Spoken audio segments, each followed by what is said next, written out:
welcome back. This is Trisha with the Health Warrior Collective, and I'm so glad that you're back. So on our last visit together on our YouTube channel, maybe you watched Insulin Resistance Part 1, and so now we're going to talk about what actually spikes our insulin and what are some influences of what's going on in our body and outside of our body that can influence how our body responds to the carbohydrates that we ingest. Okay, so as I might have just given a clue, what spikes our insulin or what raises our blood sugar? Okay, before I get into what exactly raises our blood sugar, I just want to give this one caveat. A lot of fitspos or people that like to, I'm not sure what they're teaching, but they like to teach that insulin or a blood sugar, a raise in blood sugar is a bad thing. Okay, I'm here to tell you that it's your blood sugar raising in response to the carbohydrates that you consume is essential and very important into your whole metabolic process. I want to give you a story because I like teaching through stories, and I think it's important to convey this. So there's one device that I tried that when you would inhale through and exhale through it, it would measure the amount of carbon dioxide in your breath, and it could depict whether you're in fat burning mode or carbohydrate burning mode. And one isn't right or wrong, but what they were trying to teach that upon wake, typically you want to be in a fat burning zone. And when you eat carbohydrates, it's important for your body to shift into carbohydrate burning mode. So then it's not being utilized or being stored instead of utilized. So when you eat carbohydrates, your blood sugar will increase. That's how insulin spikes or raises it. Depending on what kind of carbohydrate you eat and when can determine that raise or that spike.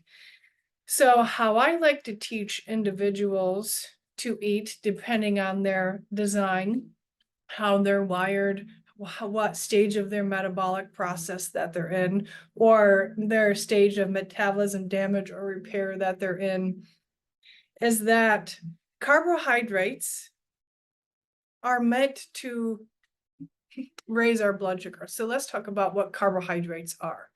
So carbohydrates are breads, pastas, rice, oatmeal, cereals. Did I already say breads? It's fruits, all fruits, any kind. It can also be kind of vegetables, more starchy vegetables like yams, sweet potatoes, carrots, parsnips. What am I missing? Some vegetables like squashes, zucchini, squashes, summer squash, spaghetti squash. Those are more what we call starch vegetables. They're vegetables, but they have a little bit higher starch content or carbohydrate content. Then there's one we call non-starchy vegetables that are like broccoli, asparagus, green beans, cauliflower, other type of vegetables that don't have as high of a carbohydrate count. Okay, so there are other things that spike insulin or blood sugar insulin. They should be respective because as you eat food, like I said, your blood sugar raises. The insulin should respond to help shuttle that blood sugar into the cell like the realtor, like what we talked about in part 1. So and that's also like rice, cookies, cakes, any type of candy bars. There's many things that are considered carbohydrates, and depending on what they are, they might have what they call a glycemic index. So a glycemic index is typically what kind of insulin response your body may have in response to ingesting that food. If you would like a graphic on what that looks like of what I like to teach in the red like the stoplight system. There's the red light, yellow light, green light. Everybody's red light, yellow light, green light are all different because our bodies respond to these carbohydrates in different ways. How my body may respond to oatmeal, or to my mother-in-law's apple pie, or to fruit, or even different kinds of fruit that could be very different. So how my body responds to foods or carbohydrates is very likely different to how your body responds to carbohydrates. So that's why I like in a tool to work with my clients when we get to this stage in their coaching. This isn't something that we do in the beginning because there's other things that we likely need to incorporate depending on a client's starting point that we need to work on before we start talking about carbohydrate choice and timing. I'm going to turn off this heater for a second. The room was a little chilly this morning. So now here's a neat thing because, and again, this device that I was experimenting with that helped me understand if I was in fat burning mode after fasting overnight. Depending on if you're male or female, I'm just going to say XY chromosome or XX chromosome. We're going to stick with that as far as male and female because that our hormonal panel differentiates of how our carb tolerance is.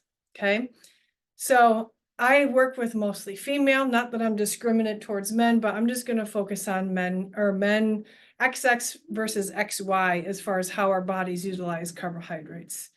Our hormone panel as women, because we have estrogen and progesterone during our reproductive cycle, there's times in our cycle that in our first half of our phase, we call that our luteal phase, is when our estrogen is on the rise. And so we are more insulin sensitive when our insulin is high. Insulin and estrogen, they're kind of like besties when they work in that curve of, I can actually increase my carbohydrates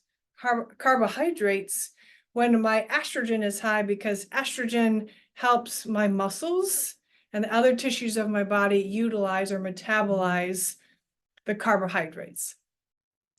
And our second half of my phase of my cycle, when estrogen is not as high and progesterone is higher, I am more insulin resistant. Not saying I am in insulin resistance, but my cells become they prefer a different type of fuel source. That part of my cycle is more focused on whether I want to have a baby or not. It's biologically programmed into our XX brain that our body during the second half of our phase while we're cycling, it's in the recovering, restoring. It doesn't know if an egg is going to be fertilized or not, so it needs to keep its storage. It's about creating a surplus just in case if an egg is fertilized. Now that's different if you're on a birth control pill, you actually don't have a menstrual cycle. You have what is called a withdrawal bleed because if you're on a traditional pill, we were taking 3 weeks of estrogen and progesterone in equal doses those 3 weeks, and you go on the sugar pill the 4th week, you're actually having a withdrawal bleed. Your body doesn't ovulate. That's what the pill does to you. So you actually don't get this cycle of an estrogen peak in the first half of your cycle and a progesterone peak in the second half of your cycle because you're not ovulating. So someone who is in the reproductive phase of life, but they're on a form of birth control or hormone replacement therapy, how you utilize or how your body utilizes blood sugar and thus insulin is going to be very different. You're going to typically tend towards you're going to have your cells are going to be less sensitive to insulin, meaning your body and your cells aren't going to utilize the carbohydrates that you're ingesting the way you'd like it to typically. there's exceptions to every rule, but that's the basis of how that works. So I'm always going to teach from my own personal perspective. That's the way I'm designed. And the reason why I teach this is because I've had to go through my own healing journey when I was competing in bodybuilding, and then what I did with wrecking my thyroid and my reproductive cycle, and throwing everything off of balance. And then when I was trying to conceive after I got married, it took me 3 years to help really course correct the damage that I've done. I was on birth control for so many years. I got off of the pill so I could get lean enough to compete. But a lot of that there's a lot of damage that was done during that time. And so there's things that I've had to do from, like, when I choose to learn about something, it's because it's something I've had to learn to implement on myself. So it's not just something as a certification that I have after my last name just because it looks pretty or to prove anything to anyone, but it's because I've had to learn to forge my own path and learn what worked and what didn't. Now, what works and what doesn't for each individual is going to slightly shift depending on, again, what sex you are, if you're XX or XY chromosomed, what stage of your menstrual cycle that you're in. Do you have a normal, healthy menstrual cycle? Or are you on the pill? Are you in perimenopause and you're starting to miss some cycles? That's when you're starting to get, think of like this weird roller coaster of which could be like a 10-year span before you actually stop menstruating. Like it could be a 10-year span that you could be in this roller coaster of perimenopause. And so what your estrogen and your progesterone are doing on a monthly basis isn't the same. So this isn't a time to try to go and do what we've always done in our 20s and 30s to try to get the same results. It's now with the information that we have about how our menstrual cycle can influence and does influence the way our body utilizes carbohydrates, we can then take that knowledge to then empower ourselves to make change. The last piece of this is like menopause is when they clinically diagnosed as after you haven't had a cycle for about a year. That's when your ovaries they've stopped releasing, developing follicles. You're not ovulating anymore. You're not having periods. So that means your estrogen and your progesterone are pretty low. And so if you go back to what we said about insulin sensitivity, when insulin is on the rise, we have a greater bandwidth. Our metabolism has a greater bandwidth to utilize carbohydrates and our metabolism. And menopause, when we don't have very much estrogen or progesterone, we are going to have an insulin sensitivity. Now, there's always going to be exceptions to every rule, but that is the general basis that how and when we use carbohydrates in menopause, perimenopause is going to be different. Because again, when you don't have estrogen, that means you don't have the same kind of metabolic response when you ingest carbohydrates. So that just means we need to approach things differently. That's just our awareness of our acceptance as our body is changing. It's not a death sentence. It is repairable. It is fixable. Not only am I proof of that, but the clients that I've worked with are proof of that. Because how we go about stress management and mindfulness, how we go about our non-exercise activity, like walking, cleaning, grocery shopping, that kind of general activity. I call it non-exercise I count walking as non-exercise for some individuals, but for some people that are very sedentary, going for a walk is going to be considered your exercise. Okay. But for other people, it's just your non-exercise movement. That's your general activity level. Are you more sedentary, or do you get your 10,000 steps in a day? So we're going to look at your non-exercise activity. We're going to look at your mindfulness and your stress relief. We're going to look at your sleep. We're going to look at other lifestyle factors as far as, do you fast? Do you not fast? Is your body engineered or wired to fast or not? Is it optimal for our body to fast when we are in perimenopause or menopause? Is that going to cause more stress on our metabolism or not? And if you haven't watched that YouTube video of stress in your metabolism, you can go back to that video because I think that would be very helpful in this space. We're also going to look at your actual metabolic part of your exercise. Are you strength training, or are you doing lots of cardio?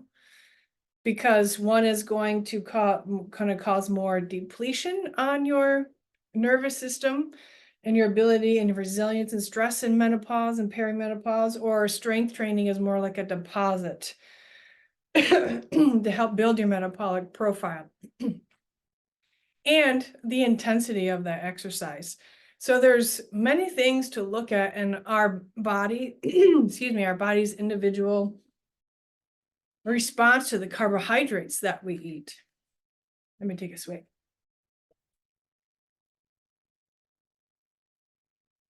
So now that you know, well, what can spike your insulin, you can understand if you are an XY versus XX, you can understand of how and why your body uses carbohydrates differently if you're an XX brain versus XY. And another element to add in here is, like, depending on what stage of your menstrual cycle is, I hope you've gained that third awareness of, depending on my stage of my reproductive cycle, my carbohydrate tolerance is either going to be higher or lower. And again, it's not right, wrong, or bad. It's just how our bodies and our system is made.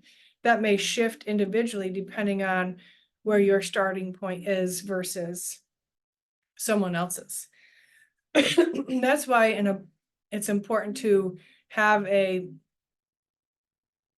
guide or a mentor that can coach you for you, not you based upon a cookie cutter approach across the board.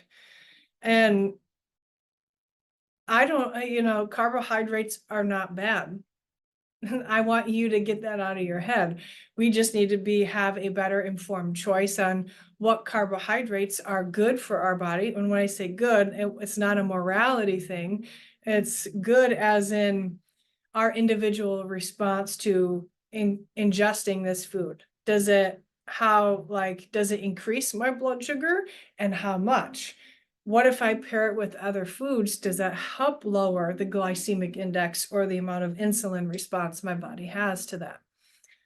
What time of day does my body like to eat more carbohydrates or not? Not what my head wants to, not what I'm craving for, like mentally as a response to maybe, like a coping mechanism, but what does our body truly need? Like what time of day, depending on our stage of reproductive cycle,